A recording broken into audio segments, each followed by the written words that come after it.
دودھ ایک صحت مند چیز ہے اور اللہ تعالیٰ نے اس دودھ کو اخلاص کے ذریعے سے تشبیہ دیا۔ مثال کے طور پر دیکھیں، ایک لفظ ہم استعمال کرتے ہیں کہ ہمارے ہر عمل میں اخلاص چاہیے، تو اخلاص کیا ہے؟ اخلاص کو سمجھانا اتنا آسان نہیں ہے اور سمجھنا اتنا آسان نہیں ہے، لیکن اللہ تعالیٰ نے اخلاص کو بڑی آسانی کے ساتھ سمجھا دیا۔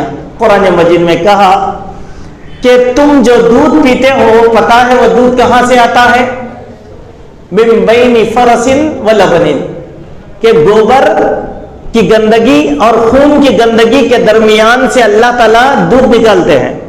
خالص کے معنی سمجھایا، کیا کہا؟ من بین فرس و لبن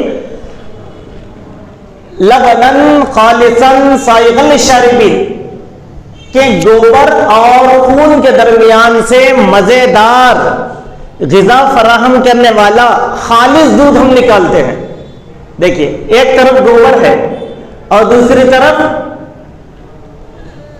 خون ہے، خون کی نہر جا رہی ہے، رگیں، اور ایک طرف گوبر ہے، اس کے درمیان سے اللہ تعالیٰ ایسا دودھ نکال رہا ہے، نہ وہ گوبر سے متاثر ہوا اور نہ خون سے متاثر ہوا۔ اس کو کہتے ہیں اخلاص۔